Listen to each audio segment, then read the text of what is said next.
for this first drawing, what I want to do is use a little bit of charcoal. This is pastel pencil actually.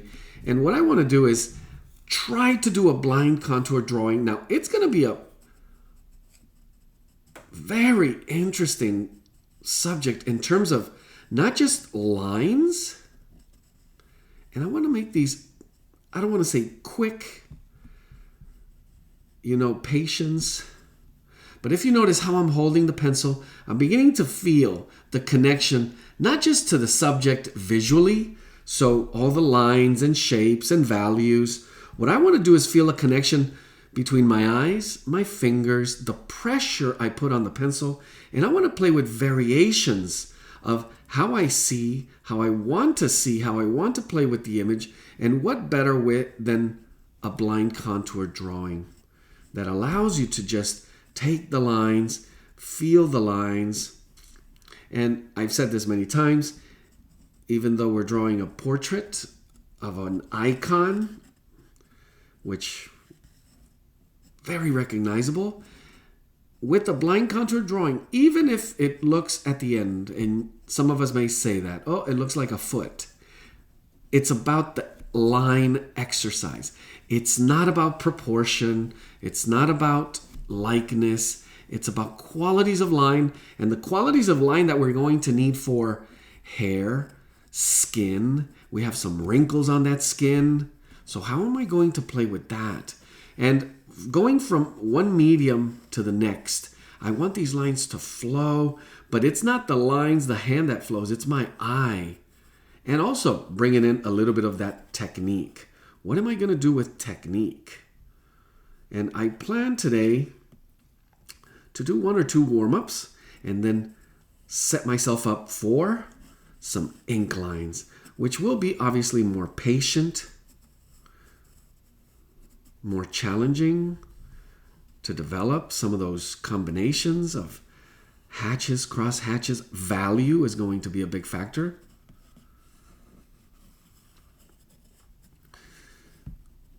And bringing another matter that we talk about a lot, looseness. When I bring up looseness almost every single time, it's understanding that there's a level of care, which is not obsessive care for perfection, where we're absolutely in control. But there is going to be some likeness, some playfulness. And I always make that analogy to children playing, let's say, on a tree. You can have fun climbing a tree, but you want to be careful. You don't want to fall off the tree. It won't be fun then. But the higher you go, maybe the more fun, the more exciting it gets. So it's living with a little bit of that. Thinking about how playful, how loose, but the level of what am I doing here with these lines? In the end, letting go completely, maybe, is a great way to get there more and more. And then pull back just a little bit each time, if that makes sense. Notice I'm not lifting this charcoal pencil. And I'm going through almost every single wrinkle now, every line that connects with another line. And like I said, I'm not looking for likeness here. I'm really just warming up my eyes, warming up my hand. And there are many, many ways to do contour drawings, blind contour. This one so far has been about 99%, and wow, the looseness is, I'm feeling it already. Started feeling it literally right off the bat. A tool like this lends itself for that. The moment I begin to think beyond just lines and shapes, trying to control what it's going to look like, that's where I pay attention to that issue of looseness. We want to maintain it, and it's looseness in the mind that actually makes it happen. How do we keep it? How do we maintain it? And this, well, Einstein, Rembrandt, it's looking like something with two eyes and a nose and a mouth. And after I decide whether I want to, blind contour are not the best to then come in and play with value, because it's mostly about line. But because we do have shadows on this side,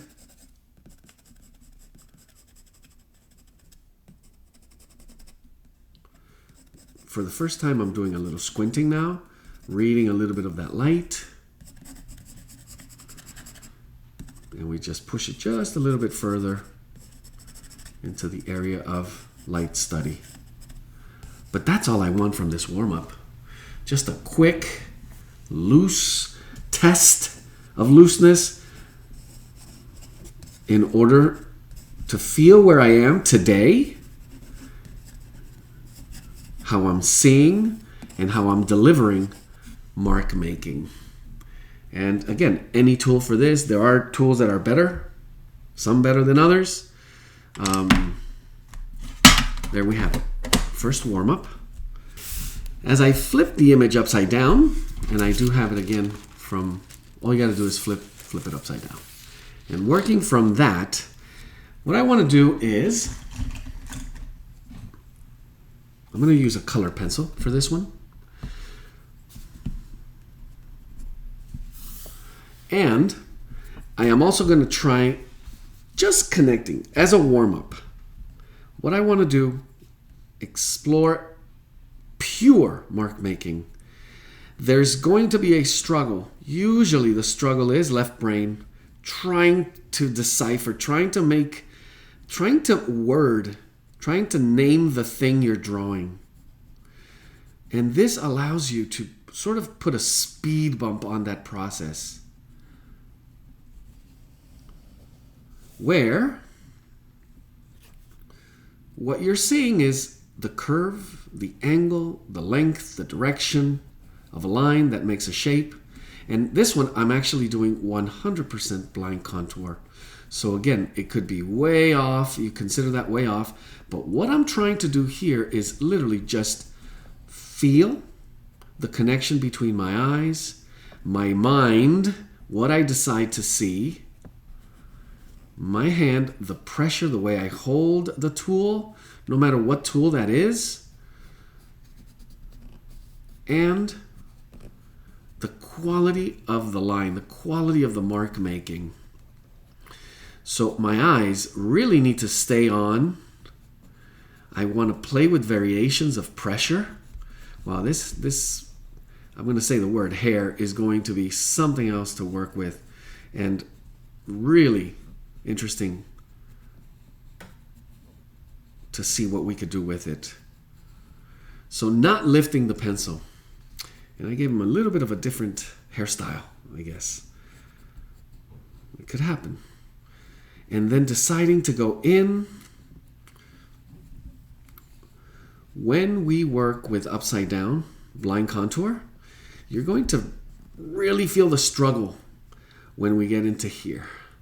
One of the most familiar things to humans, not just faces, but eyes. So how do we look at these that go here and not see them for what they are? Meaning, I want to see the line, the curvature, the shape, the value, maybe a little bit, but it is our left brain that somehow forces our hand, dictates our hand, and we want to shut it off. That's the goal. Shut off the left brain. Let the right brain do what it does best. And the more you practice exercises like this, especially with something that is upside down, which you hardly ever do, there's one extra layer to this, which would be to do it upside down left-handed if you're right-handed, or right-handed if you're left-handed. And then you really feel that connection between right-left brain and how you could switch it on, switch it off. Remind you this, again, 100% I have not looked at my paper, not once. So the eyes could be where the mouth is. Doesn't matter. I'm just seeing all kinds of marks. I'm, again, familiarizing myself with the lines and the shapes of the subject that I'm about to draw. And everything else is just having fun with it, with the tool. Lots of lines to play with. And that's it. That's where I'll stop. Ooh. Well, let's see what it looks like. So this is the magic moment when you flip it right side up again. And, well, if you can see this for what it is, which is pure magic of mark making, two things to consider. And those are, remember, these lines were upside down and they were also blind, not looking at the paper. But if you could see the quality, the gesture, the energy that is in these lines, not that it doesn't look like a portrait. That's what you want to bring to your drawing. And when you reach more and more this area and you can actually look right side up and not fully blind at your subject with the right medium, then you'll have beautiful, more honest, true lines that become your style. That's how you get there. So for the last, and actually that was my second warm-up drawing, and I hope you did get to see that quality in there. And the tough part of it is looking at it as a whole, what it means. Well, it looks more like a lady than a man, let's say, because of that. Or, you know, but you got to completely black that out. Look at what is important in there, which is just that, the rhythm and the quality of some of these lines and how to achieve them. So for the next drawing, I'm going to be using ink pens. I also have a little bit of ink, and I have a few tools for application of ink, which is, I have this bamboo pen, which is great, very gestural. I have a few brushes, and plan on maybe doing some washes, but most of the work will be done with fine line ink pens, starting maybe with a 05. So I have a series of numbers here from 08, a brush actually, 07, all the way down to 0.03. And what I want to do is start with the biggest, see if that's going to work okay. And what I did here, you may not see it, I did a few markings, north, south, east, west. So now that we have a little bit of map and guidelines, the idea is to actually focus on the mark making. What quality of lines can you provide with the tool that you're going to use? Since I'm using ink pens, well, I don't want to use lots of contour. I want to use, do I want to use scumble? Are you familiar with scumble? I want to switch over so you can see it a little bit closer.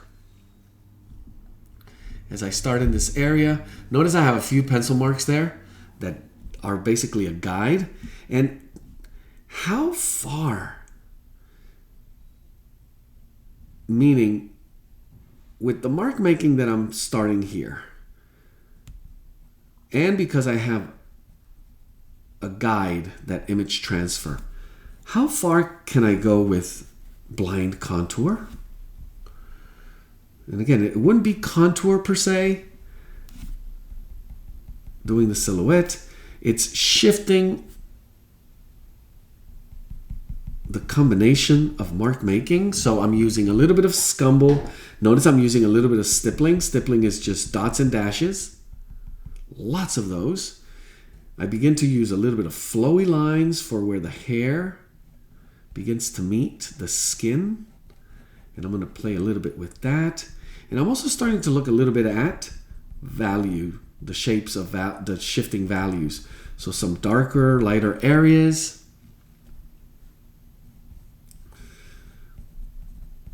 But overall, what I really want to start doing here is, and just so you know, I started where the ear would be, and I'm working my way across, starting with the eyes. So I'm going to work my way towards the eyes, and again, I'm using a pen that is maybe a little thick. Ideally, yes, you do want to start with finest line you could work with and work that all the way through. But obviously, then something else happens. Well, it takes forever, and you want to be efficient. You want to use the thicker gauge of line that you can actually use for the larger areas, as long as it's efficient and as long as it's not forced.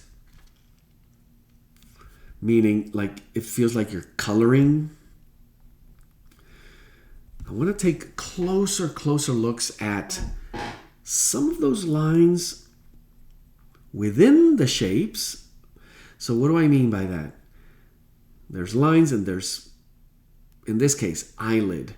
There's what feels like a contour line at the edges, but you want to work it inward, giving that volume, creating that sense of not just a two-dimensional shape, but a bit of that light. And how do I work that light? Well, variations of line as well.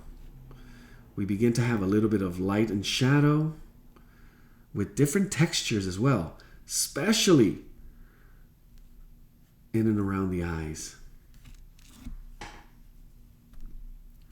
How far should I need, or do I need to take this at this moment? Well, there are areas that are a little bit darker, so I'm going to work those a little bit. But I want to be ready to shift or stop at certain areas until I have the right pen. With the right gauge for some of these more delicate areas. Because it's not just all black. We want to make sure we get black, the white of the paper, and at least two more in between. So we have black, dark gray, light gray, and white. Now, if you could push it even a little bit further than that,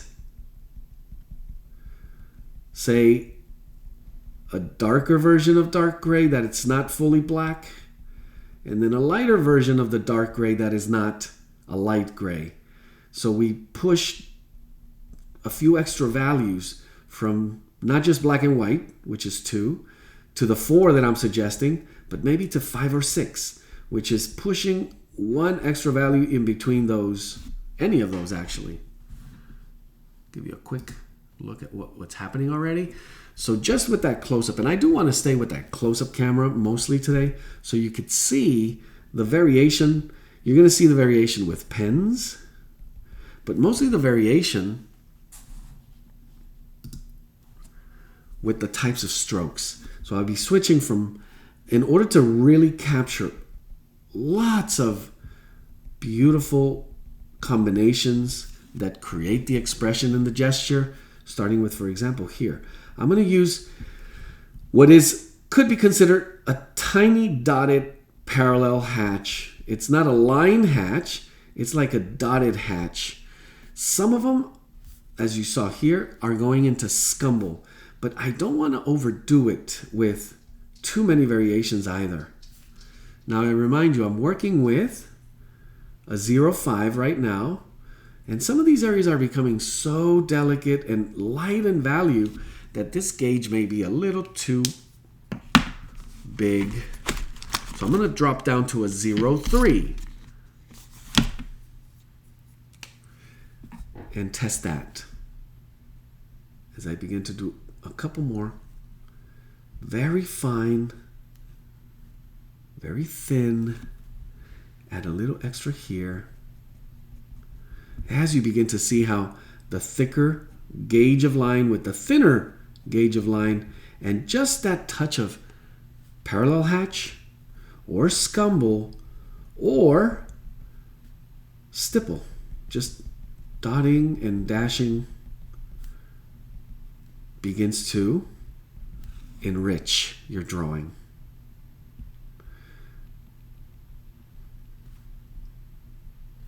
And again, ideally, you completely black out, forget the information that is not necessary.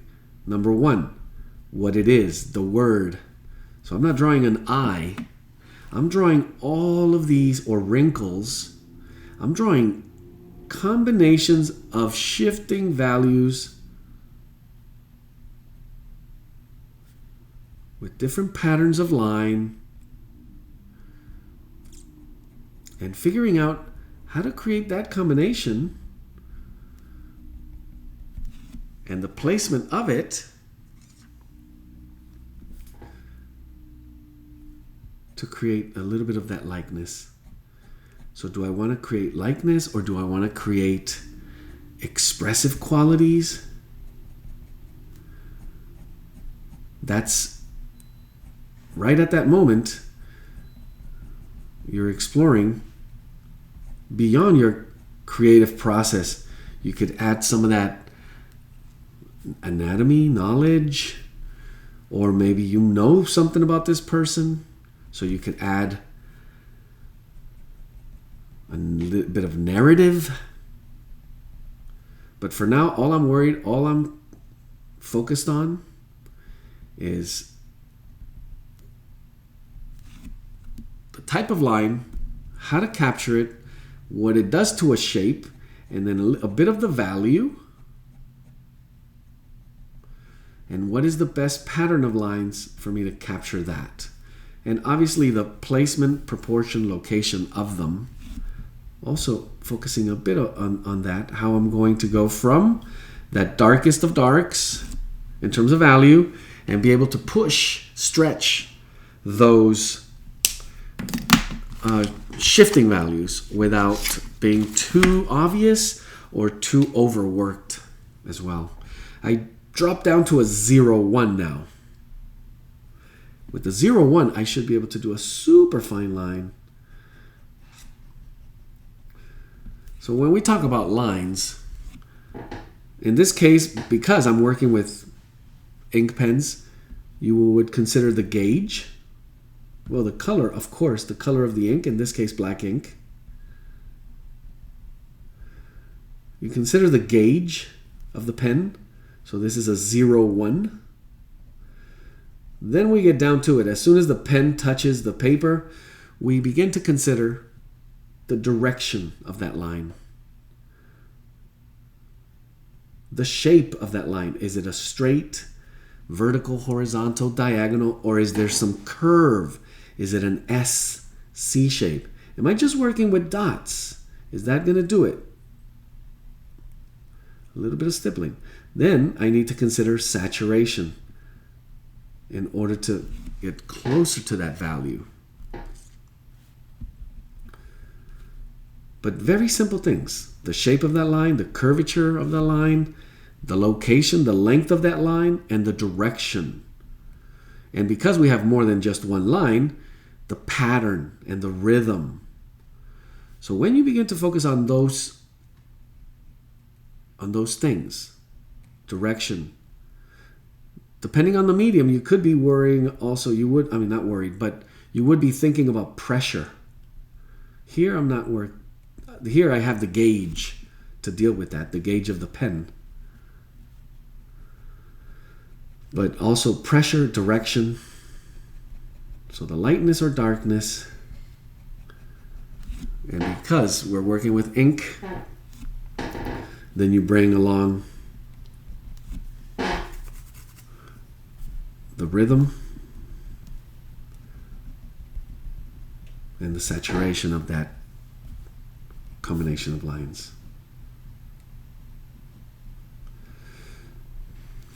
Don't forget to squint a lot when you're working with value.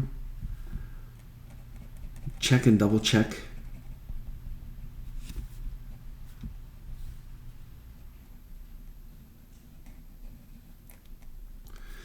Sometimes breaking the line into little more signature-like types of lines gives you a much, much better quality. descriptive. So for example, a wrinkle here on the forehead, it's not just a straight line. I break the line into almost different directions because it literally does almost become a landscape.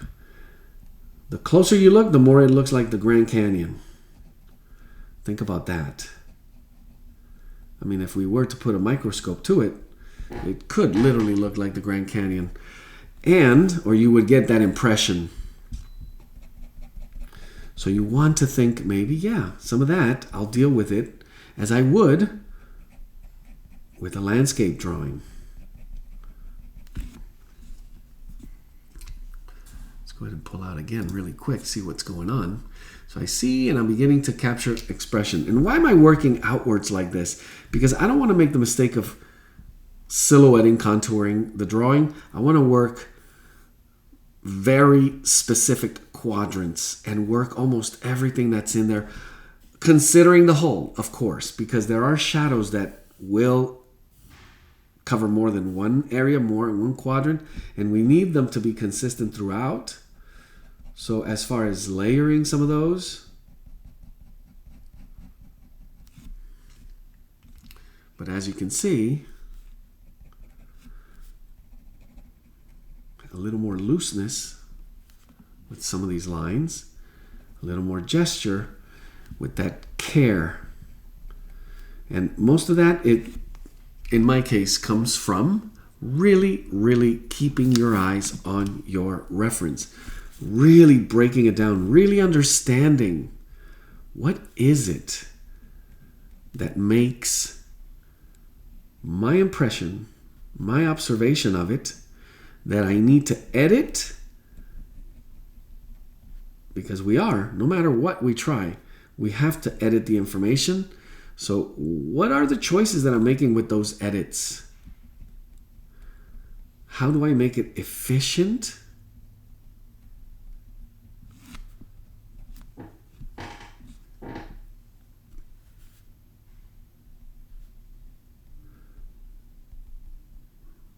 And how do I make it interesting for me, for the process that I'm working with? How far do I need to, if at all, experiment with something that I haven't tried? Maybe a type of pattern of lines. Maybe the way you hold the pen or the tool. Maybe the directions, different variations of directions that you see yourself not testing or trying, or maybe even staying away from. It happens a lot where we use the same kind of line over and over, and we don't question it. We just go with it because it's comfortable, it's convenient. And again, there's nothing wrong with that. Can you explore? Are you willing to explore? Knowing what you know, something that may give you a really pleasant surprise. So I'm going back and forth from a 0-1 to a 0-3 so I could work this area. And now I'm beginning to see a little closer what I need to do with some of the light and shadow that I need to work my way through here. And of course, I'm also judging the three-dimensionality and the light that I need to deal with in this part of the drawing. You could almost say that there is no wrong answer. Anything you do is going to be new. It's going to be creative, created by you. So here we go back to drawing mode. And I'm going to try not to contour and break away from what I've been doing almost the entire time here. So as I focus on likeness and some of those shapes, I want to take good care of the quality of those lines, how I bring them to match what I'm saying, or how I want to see it actually. And most of it, as you notice, is with dots and dashes. Let's go back to close-up camera here.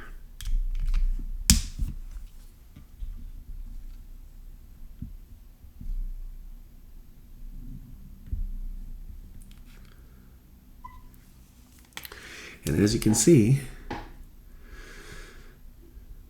I do want to preserve some of this white of the paper. But you notice that between scumble, crosshatch, it's dotting and dashing, not coloring it in.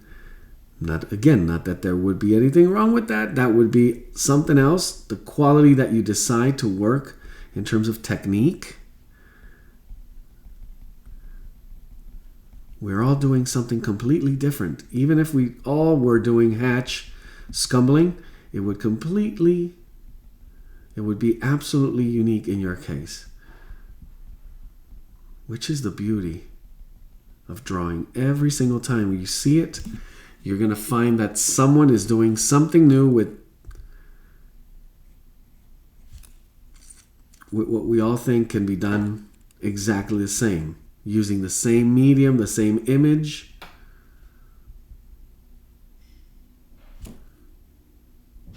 As we will see in a little while, how everyone's going to come up with something absolutely stunning, completely different from everyone else. So here I'm beginning to look at the gauge again. It's getting a little too thick for some of these thinner lines, but I do want to get some of these out of the way that are longer, thicker, darker, but I don't want to contour them. I don't want my drawing to have that. It begins to give it a caricature quality, you know, those straight edge lines, especially around the features.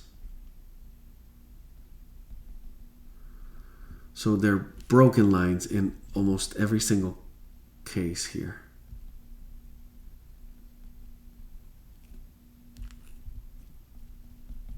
And I'm really editing the information,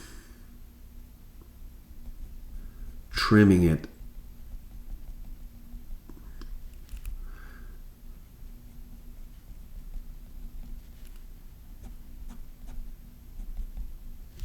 Squinting. Now with ink, something interesting is really keeping track of how you're bringing along your work with values. When something begins to get too dark, how do you contrast what you thought was dark in another area to this new dark here? If they match and they're the same, that's great. If you can keep that harmony or that balance between them. But when one starts getting heavier, darker than the other, how do you keep that under check?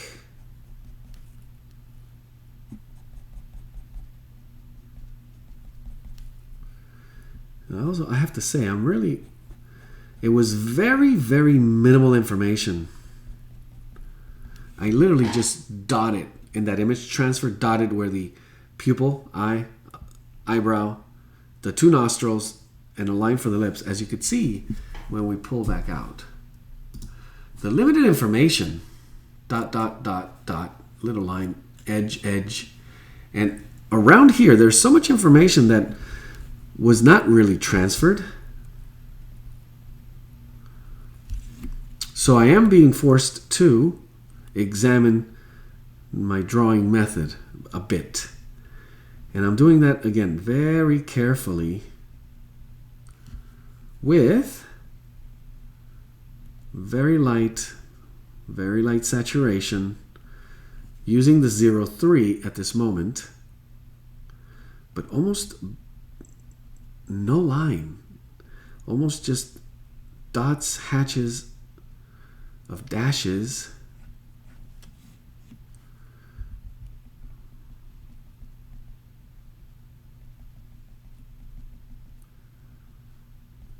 And a little bit of different quality to the angle and the length of some of these dashes. Isolating small areas and coming up with ways to define that information. Let me go in here. Make a few dots, a few marks.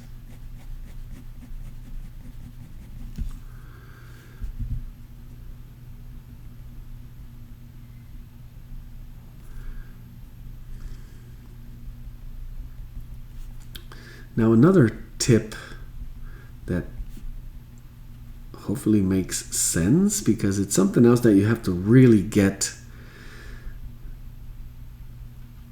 in terms of the concept, but it doesn't happen until you actually test and tried, which is, imagine yourself actually putting the tip of this pen on Einstein's nose in this area and feeling the concave, the convex curves of these volumes, these forms, and being able to replicate the direction almost as if you were drawing directly on that skin.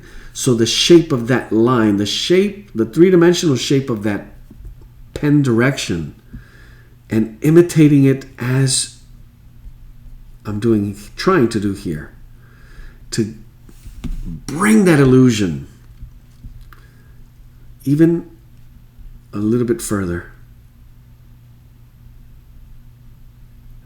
Because there are no straight lines, not just in the human face, in the body, not one straight line. There are no edges. So how we blend what we perceive as an edge.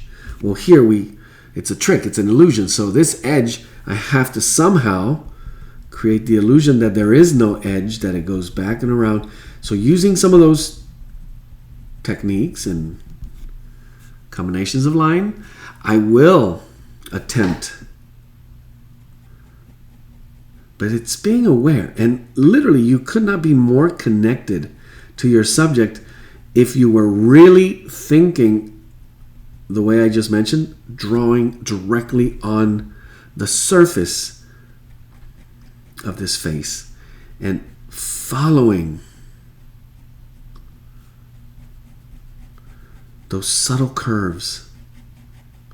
Also, you could become the light. When you become the light and you really understand how light shadows right here, how it washes over and how it bounces and reflects, when you really become light and you understand it, everything becomes so much easier. Because then you can explain it. So in sports, they have the saying, be the ball. Here you need to be the line and be the light. And slowly but surely, it all begins to come together.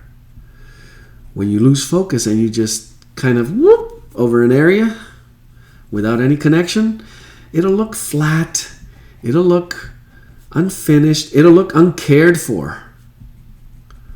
It's almost like gardening too, when you care and love and talk to plants. I know it's a thing where you can talk and laugh and care for plants and they respond to that care.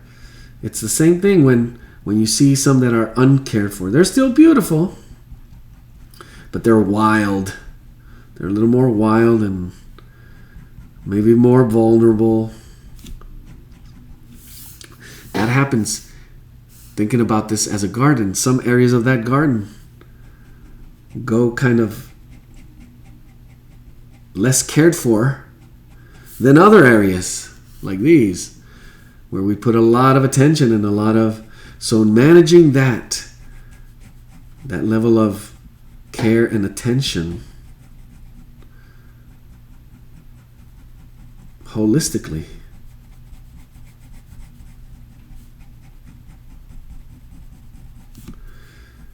And it all takes care, it takes energy, it takes focus, and it takes time. So how much time do you need? And it's patience, which, as most people say, it is a virtue. And we all know why.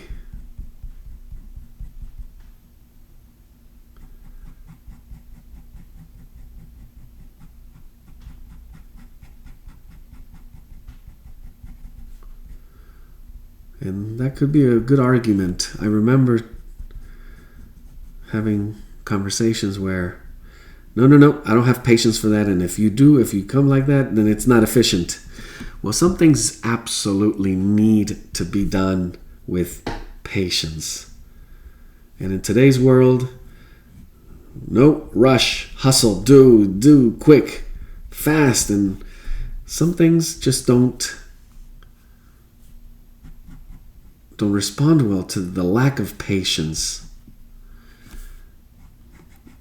And although both things can be true, you realize, well, how important is it to you? Do you have it? Because you do have it. It's also another one of those skills that we all need to work at. Attentiveness, focus, patience. So I'm just beginning to set up some of this area here, like a base outside of what is. So little by little, I'm kind of expanding out of some of these areas just to see where some of these values are going. So notice here I'm going to one of the darker areas of shadow. That's why I'm kind of setting it up so I could begin to see these shadows and these shadows here, and how they're going to work in terms of contrast to the biggest, darkest shadow here.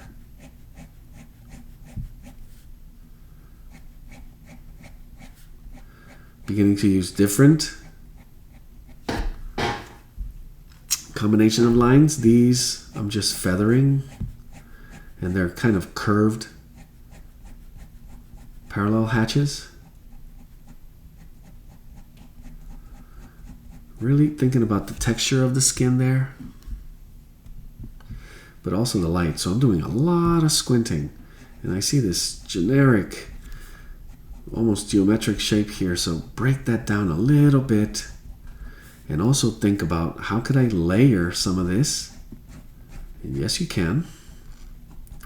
As I begin to get involved in some of this hair and how I'm gonna work that. Because I'll draw the hair by not drawing it. What does that mean? Well, it's white, so everything around it has dark creating the shape. So I'll draw the hair by drawing what's around it, most likely.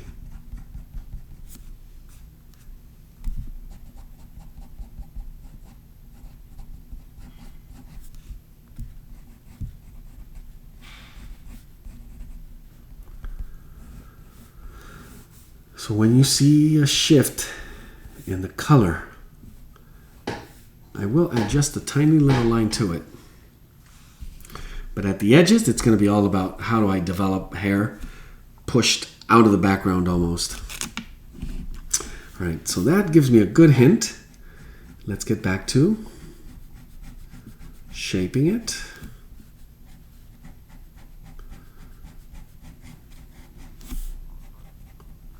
And maybe reconnecting with this small area here.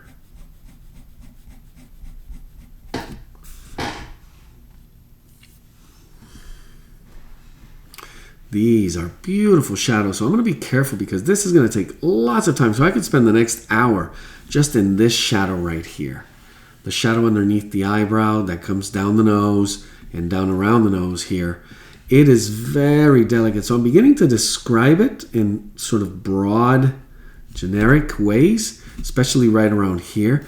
But as I develop this volume, it's the nose. So the nose is the one that's probably going to come the most out of the page. I really want to take more time with it. Believe it or not, eyes are super important, but noses, and for that matter, mouths, as part of the expression, well, the Mona Lisa, her mouth is more talked about sometimes than her eyes. The nose plays such an important role in completing what we understand as an expression. So I'm just adding a little bit of shadow here. Squinting. I'm trying to be a little more delicate with some of these shifts.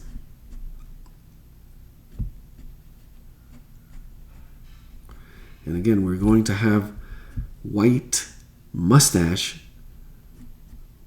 drawn out of the space around it mostly, or the shadows in and around it. Not actually drawing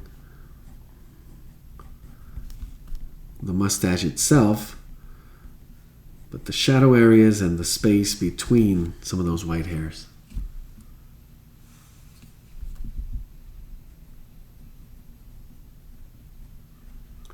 Lots of variation in the value there. Tons of variation in value. Especially looking closely. From deep dark shadows to full white, almost full white. Not a lot, as much as the hair. But with those shapes, which are in some cases extreme, super soft and curly. Most important thing is going to be that. Really, the sharpness a little bit, also with some of the focus and the thin edges. But the separation, the distance between the contrast of some of those values.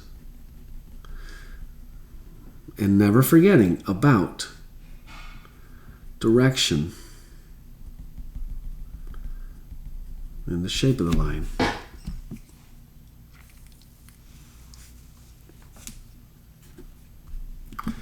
So let me continue down this way.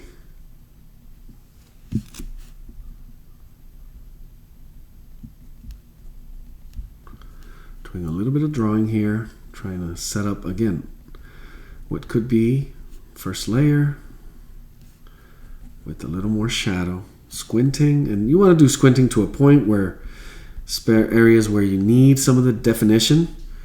You don't want to work over that by just working what you see in the squint. It's squinting to see light, the level of contrast, identify the shape, and then from there get a little tiny bit more complex. And it's just what I did here. Already I begin to read, ooh, close. And that was all done by just reading what was happening to the light. And I would say lots would recognize this as a mouth behind a mustache kind of rendering.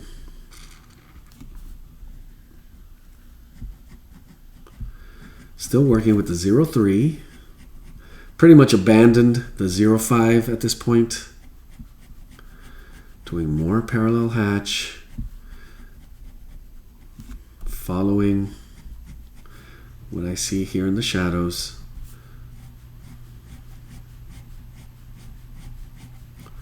With just a bit of that curvature.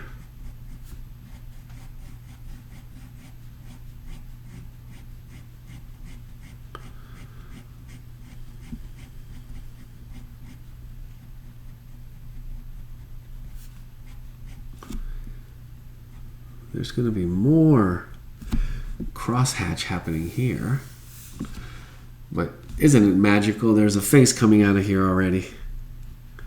And when we recognize that face, even more beautiful.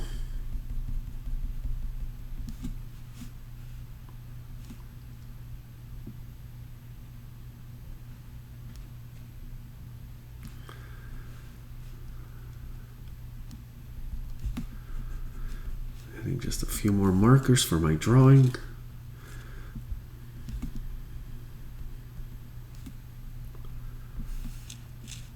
and it's dotted.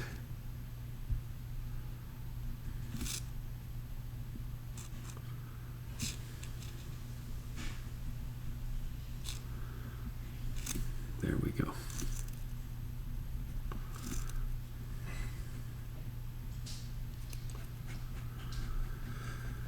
So there it is. We talk with everything we talked about so far.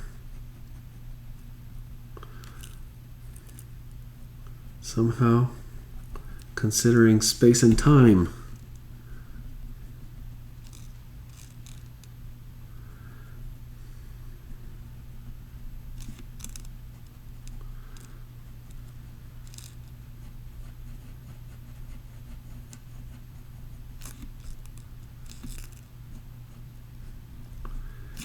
And I'm just going to go ahead and complete this side so I could see it clearer.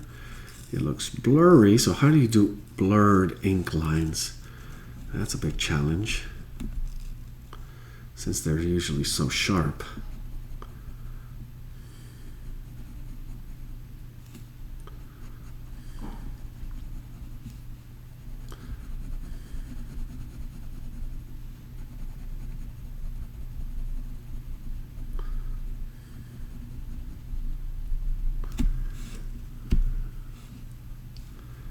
But there it is, starts coming together.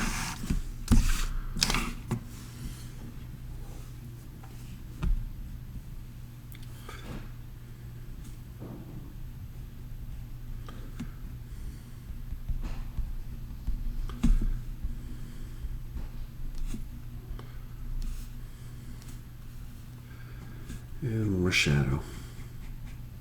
So here's where you really want to think about direction, because even though it's a layer, it'll show up. Ink can do that all the way through. The direction of those lines in order to begin to create, see, they're already there. You see there's a sense that we read, that we make from seeing the direction of the line, and the way we compose those combinations of line gives us that sense of depth or juxtaposition, overlap. It all comes from understanding, I don't know which would be more important, the shape, the value, the direction of the line that it takes to create that shape and value. And I've been mentioning all along, almost as if we were putting the pen directly on the surface of the subject. Well, here it's tough, because which way does that go? Does it go this way? Is it rounding around the neck? Do I have to consider a bit of gravity? And also common sense of interpreting from anatomy and gravity. So easy answer always is boil it down to simplest elements: line, shape of the line, direction of the line, and the value of it. And can I come up with a strategy, a combination of mark making that will get that solved? Not much to it, really, when you begin to see how the tricks work. Doing a first crosshatch actually right here of the entire drawing. So crosshatch is lines that were going in one direction, all of them parallel, a little bit diagonal, and now I come across the angle just a little bit to create saturation, texture.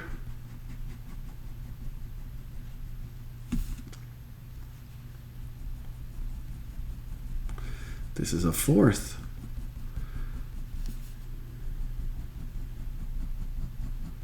Layer of crosshatch. And the interesting thing is that shadow under the chin is going to come around softly from darkest shadow right into light, right in this area here.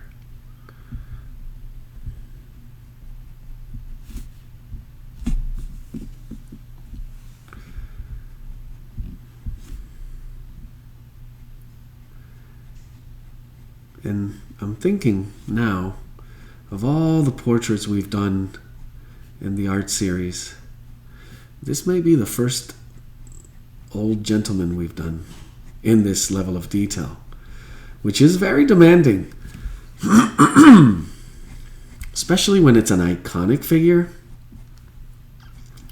and the likeness is almost in your mind. The concept of what you know about Albert Einstein is pretty confirmed already. That no matter what we do here, we'll get close.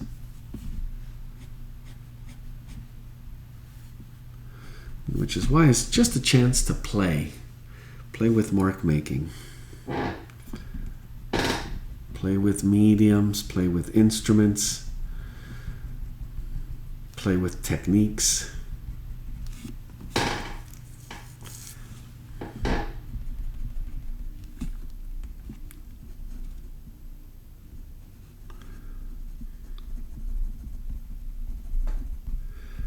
I'm beginning to expand the different kind of mechanics of line combinations. So a little more parallel hatch, a little more cross hatch, and also a little more scumbling.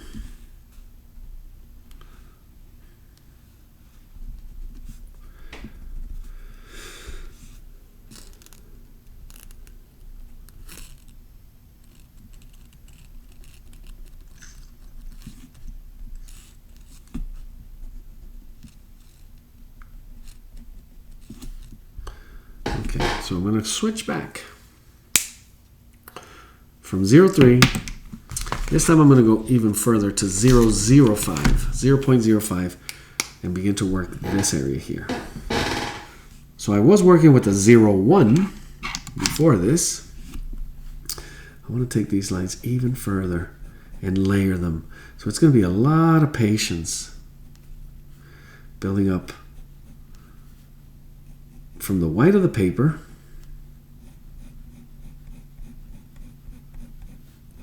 and these are thinner than hair thin, some of these lines. So you have to be extra patient in order to maintain and build up what I'm hoping for here. A soft transition with realistic. I want to create that realistic skin texture that we have going on here, but not too much of it. We don't need to overdo it. Edit out some of that information. In other words, do I have to put every single wrinkle as vivid and as I think I see them? No, not really. So what is the measure?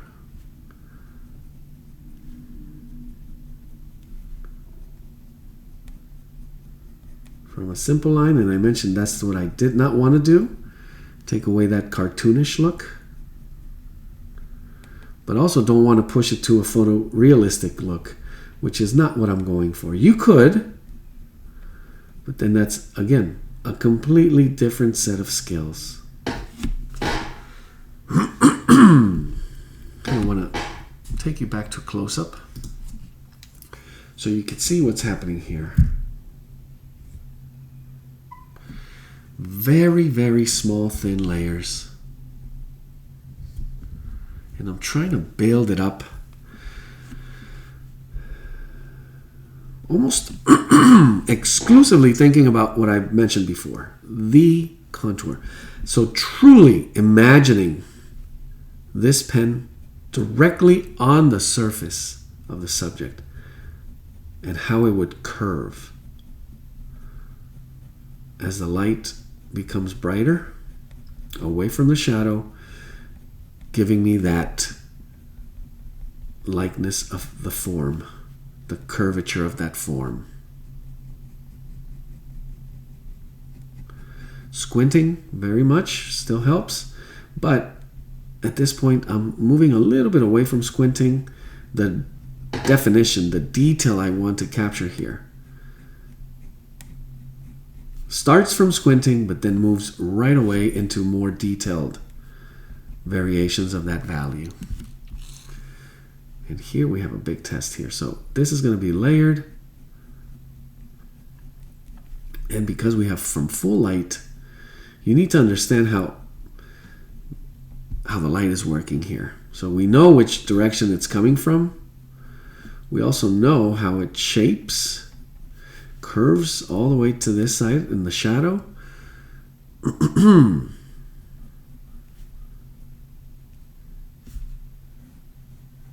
But to really, really understand and describe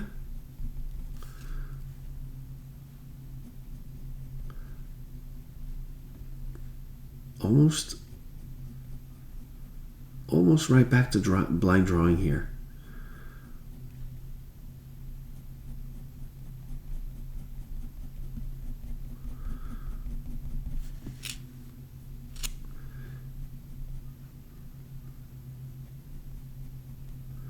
Definitely one of the most patience areas, even more so than the eyes. This is a little more delicate. Quick combination of a crosshatch. And it's a good question. What gives you more strong, like what's harder for you to draw? Eyes, nose, or mouths? And that when you think about it, you may think eyes. Oh, our eyes are so hard. Well, actually the mouth sometimes, with depending on how it's, but all of a sudden, light on a nose, the volume and the shapes that you find on and under the nose,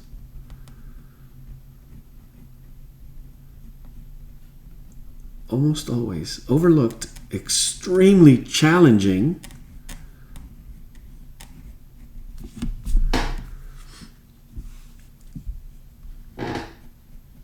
and most likely holds everything together, at least in terms of volume of the face. Also, the way it's drawn, the way it's understood, the proportions,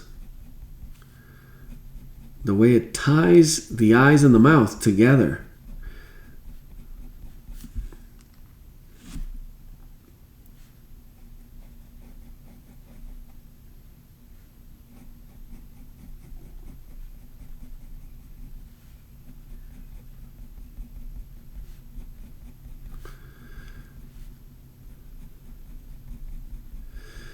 And also you find overcompensating sometimes.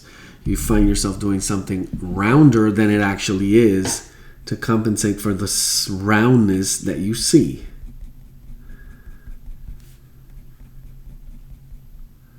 Not fully understanding what light is doing to the surface, the flatness of it.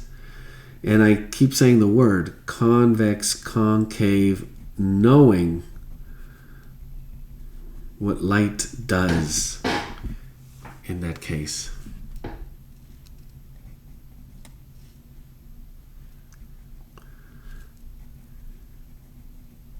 In each case here, reading softly the transition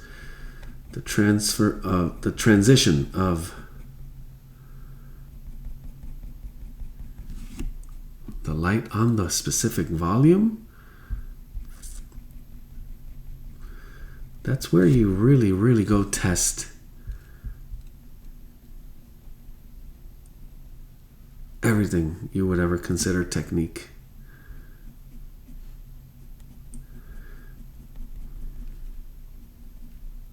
But most importantly, it comes down to observation. What you're seeing, how you decide to see.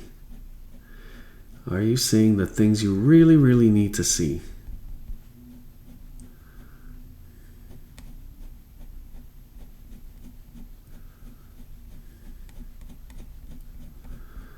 But how do I know what I need to? You need to see what's right there in front of you.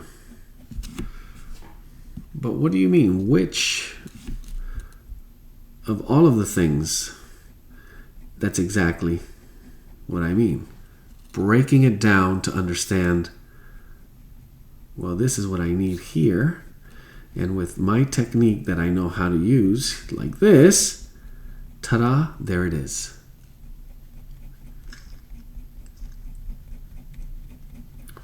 And again, it takes sometimes just a few lines to describe an entire subject. If you really capture the essence, if you know how to use the tricks.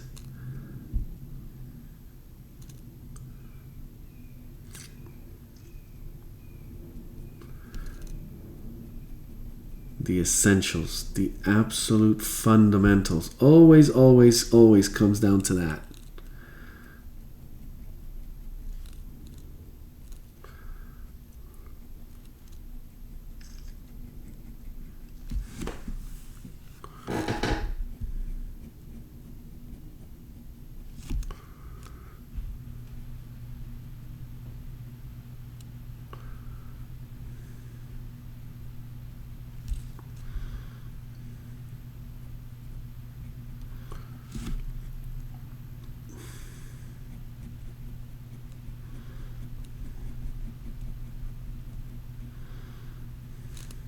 There we go. Let's pull out really quick and see from this side what's coming together. So I missed a little bit of value right at this side. It got a little heavy. You got to leave it alone. Once I did this right here, I got just a touch too heavy between these two values. And that was, this nostril right here, key, absolutely key. So I should have really remained more patient, maybe even downgrade to a smaller gauge pen, to the 0.03. But overall, like I've been saying, this captures what I think I needed to capture, and then from there we move on. We cannot the overcooking of the information we perceive and we absolutely think necessary is usually what hurts us.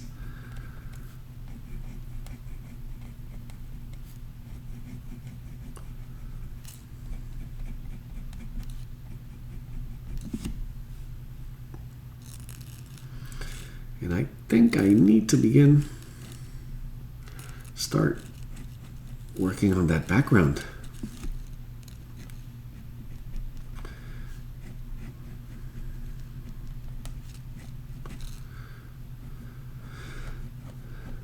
So I'm really enjoying what's going on here with this portrait so far. Good patience, good build-up.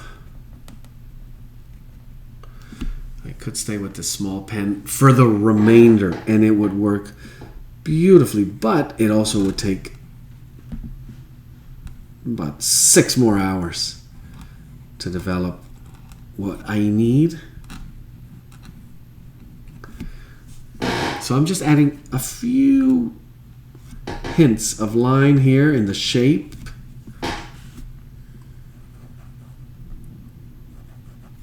But let me do a little bit of volume. I need a little bit of shadow here on this side.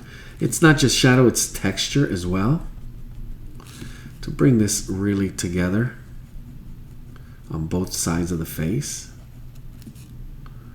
And I think it really captures his bulky expression on this side over here. And a little bit of, got that kind of sort of a dimple on the chin here. Just a little bit.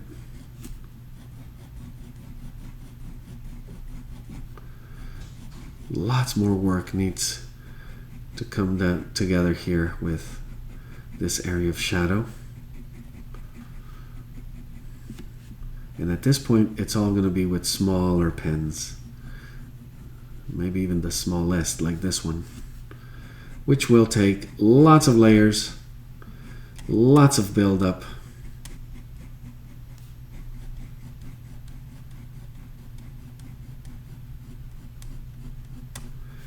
and patience.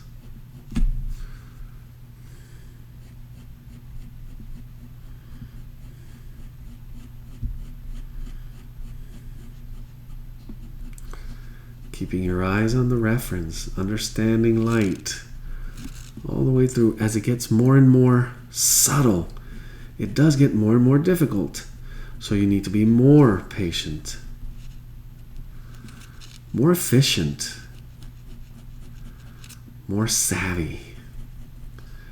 How to use your technique, your tools, and deliver.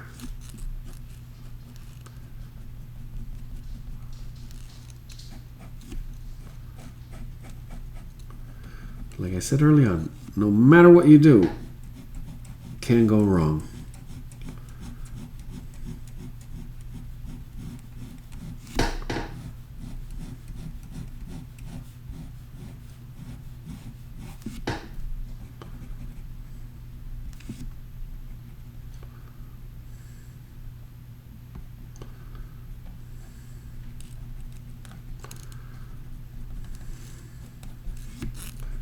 There we go.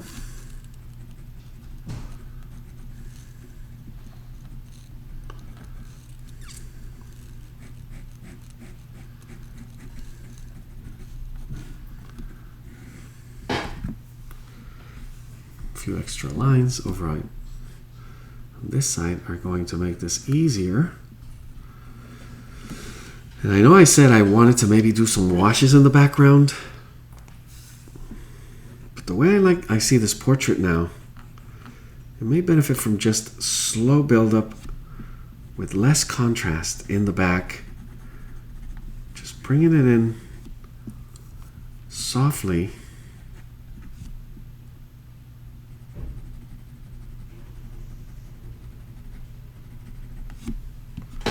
And maybe do more of it down here on the coat to create the contrast between dark light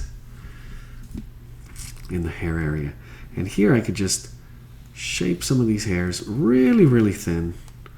Not do lots of them, but the ones that stand out the most. A little bit of contrast, very, very light with some of these. We go ahead and feather those out.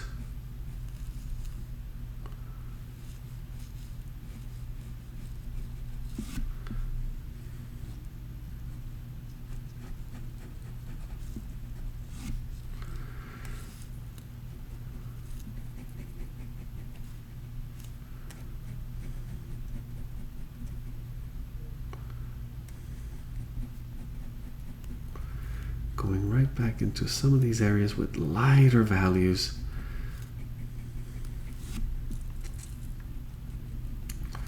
Beginning to wonder, am I getting near the overcooking stage?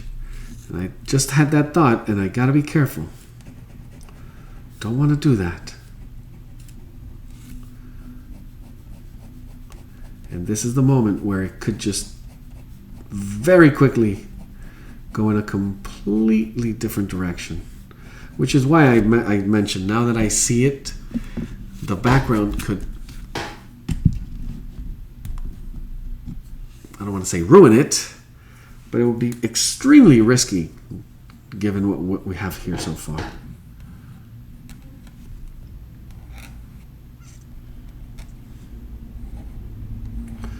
So now I have to become hair. Flowy, light, capturing the volume. So not just the direction, because remember, time and space. Here we have to the volume, the direction in space of the hair. So it goes back, forward, sideways as it comes forward and then back.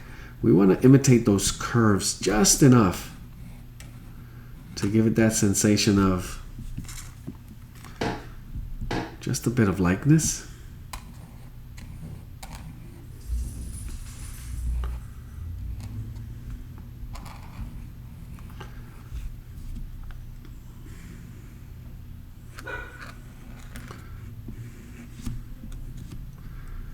And this is where you realize, yeah, I remember most Einstein pictures, his hair, mustache.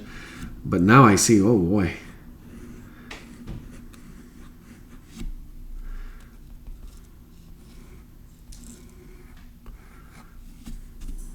Very peculiar hairstyle.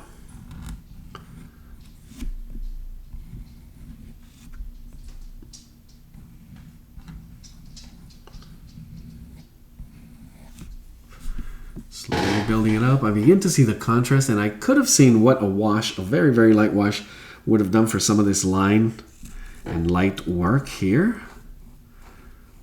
So I'll keep it under consideration, but it would be very, very light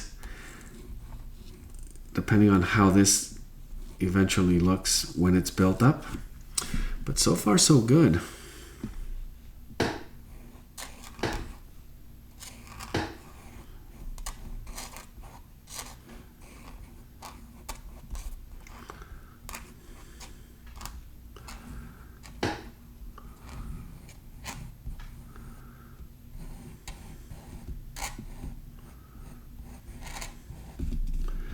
A lot of these lines you have to do the full length in order for them to really work. Almost from beginning to end, from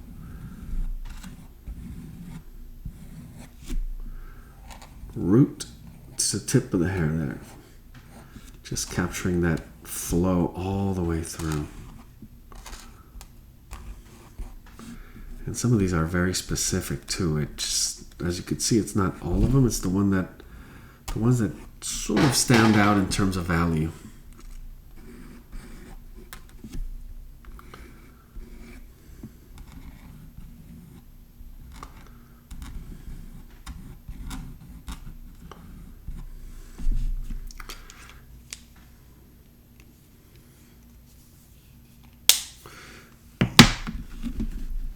I'm going to go just a little bit further into this coat area here.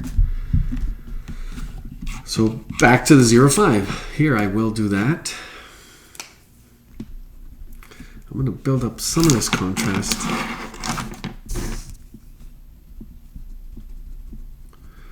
Play with a little more of that scumble hatch line that we had going on. Looking for some of that texture. There we are.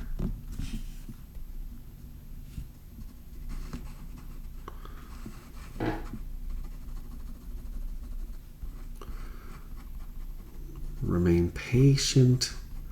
Some of these areas, as you near the end, and it's broad in general, you do want to be careful.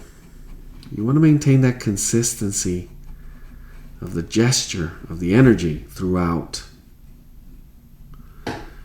And sometimes when it gets really different, it can be distracting. It could be something you did not anticipate, and all of a sudden nothing you can do about it. So maintain that rhythm all the way through. Although, like I said, it's more general, more broad, non-specific. Some of these lines could be anything, really. Just following some of the pattern, you see more shadow as well.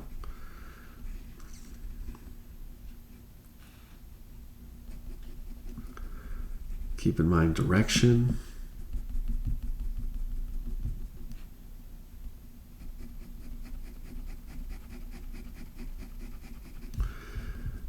A good word to keep in mind is pace. Patience and pace. Am I working a good pace? Is this a good pace? Is it too slow or too fast? Both should be questioned.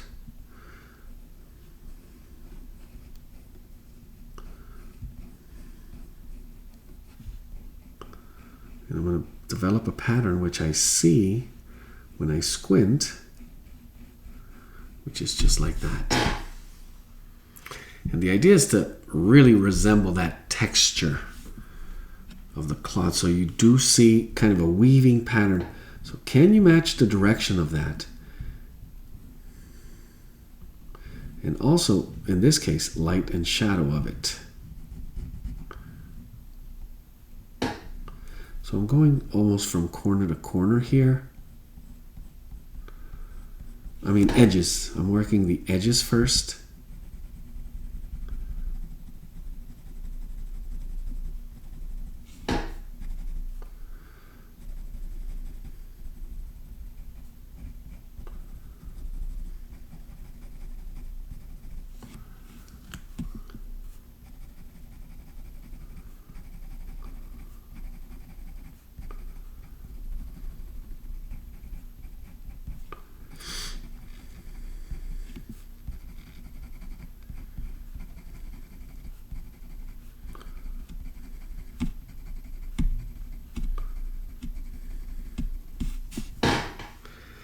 There we go. A little bit of volume, as you could see, with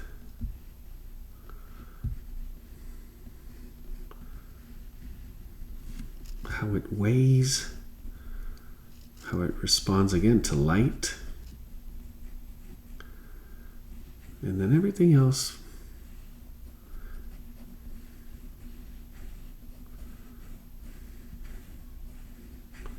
in this case just a little more playful.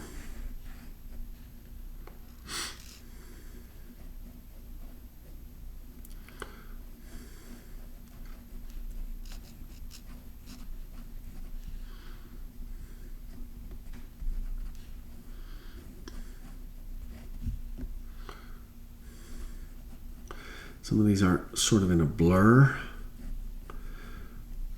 so the direction may not be accurate,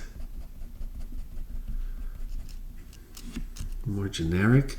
What I mean is that weaving pattern, because we don't really see it. It's just more like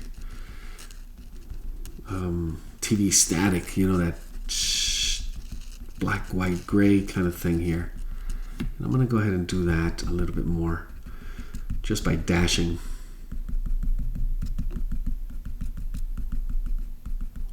And as it becomes more in focus, I'll go back to the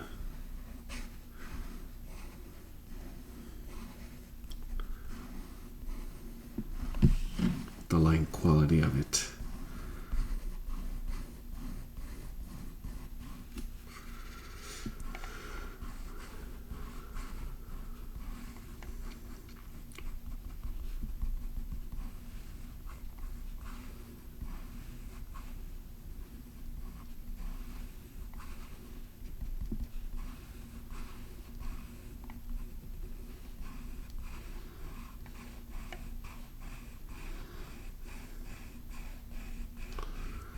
There you go.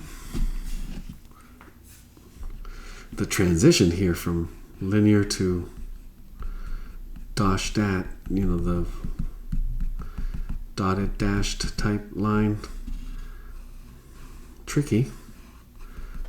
Start breaking it down here. Notice how that's going to add a point of interest. Like, oh, look at that. From sharp, textured, to blurred and sporadic.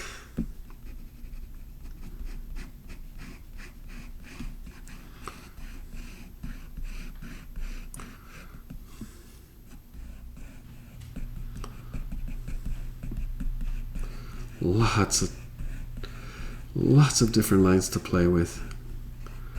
As you know, combinations are infinite.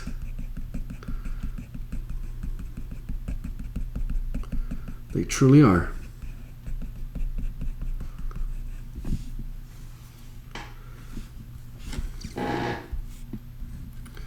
Go here, same thing, just a couple of dots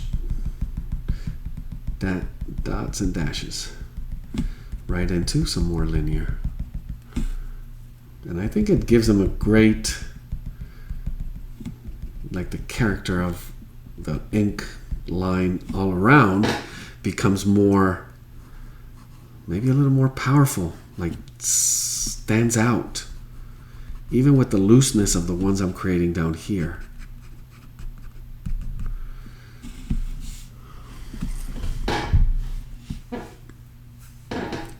So it does take a little bit of planning and knowing how you're going to bring those together, those qualities. I'm doing here a lot of blind contour, but breaking that line all the way to dotted. I mean, this looks like 10-month-old scribble here. Definitely toddler. And you absolutely want to have those in your toolbox.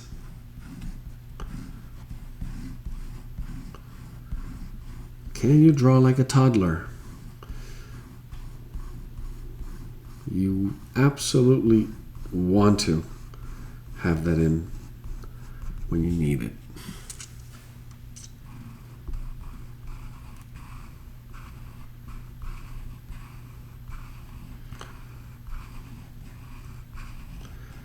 And it kind of reminds me a little bit what I did last week with the Audrey Hepburn, which after looking at it, the way the delicate drawing that was done with the light study on the face, and then that very random, almost energetic line quality on the sweater really made me, I mean, it felt rich, enhancing.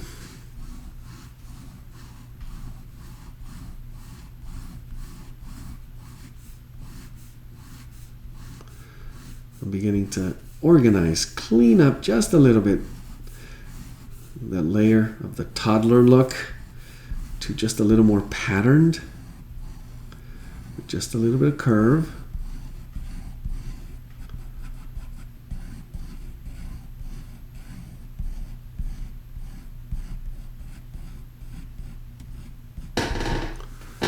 As we saturate it a little.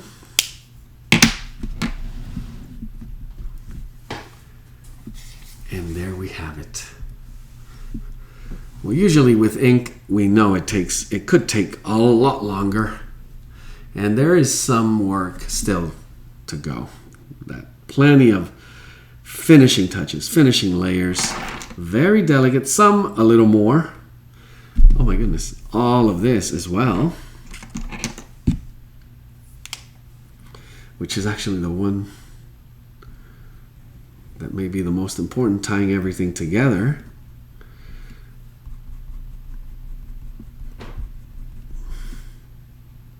And then seeing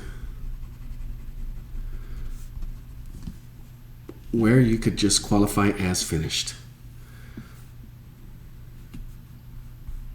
So I'm saying this kind of line, this kind of pattern.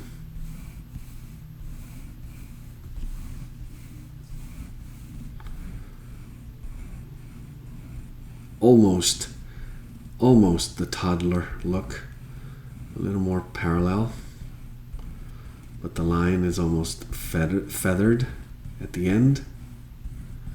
You'll see why. Just as a layer, I see that one and then this one. So it's almost a 45-degree crosshatch.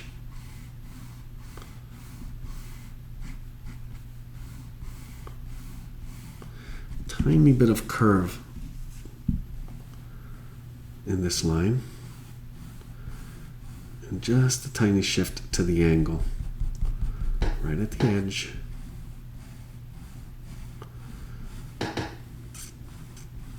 As the edge back here curves. Then I can dash, do a little round at the seam where we could see some, and then all of this will be cross-hatched over and over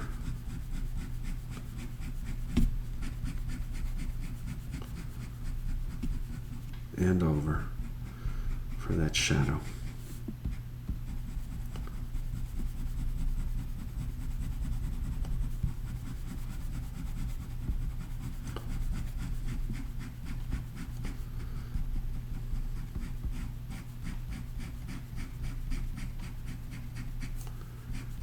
Now it feels more complete.